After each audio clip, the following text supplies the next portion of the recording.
চলো আজ আঁকবো একটা বর্ষা দিনের সিনারি এই ছোট্ট বনুটার স্কুলে আঁকিয়ে নিয়ে যাওয়ার জন্য। তো যেহেতু এটা বর্ষা দিনের সিনারি তাই আকাশটা অবভিয়াসলি এখানে ঘন মেঘে ঢাকা থাকবে, তো আমি সেই মতন আকাশটা রেখেছি। চলো এবার দূরের কিছু বেশ অস্পষ্ট গাছ আর তার সাথে হালকা কিছু স্পষ্ট গাছ এখানে আঁকিয়ে নিচ্ছি। আমি না বুঝতেই পারছিলাম না কি সিনারি আঁকবো, তো তারপর অনেক ভেবেচিন্তে একটু মন মতন করার চেষ্টা করলাম।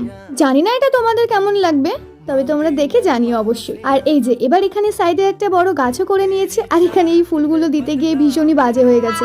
আর লাস্টে এই সিনারিতে আমি একটা ছাতা মাথায় মানুষ অ্যাড করবো। তো চলো তোমরা দেখো, আর ততক্ষণ আমি তোমাদের নামগুলো নিয়ে নিই। মৌমিতা, মারিয়া, ফতেমা, সুপর্ণা, আর বলবো আমার বান্ধবী আসমনির কথা। তোদের সকলকে অনেক অনেক ভালোবাসা। আর এই নাও আজকের বর্ষা দিনের পেইন্টিং তো ফুল রেডি। আচ্ছা এবার দেখে জানিও তো তোমাদের কেমন লাগলো। আমার অতটাও মন পছন্দ হয়নি, আবার খুব একটা খারাপও লাগছে না। তো আমি নেক্সট টাইম আবারও কোনোদিন এরকম একটা পেইন্টিং করব। এই যে স্নেহা বনু, তুমি কিন্তু জানিও তোমার কেমন লাগলো। তো চলো বাই।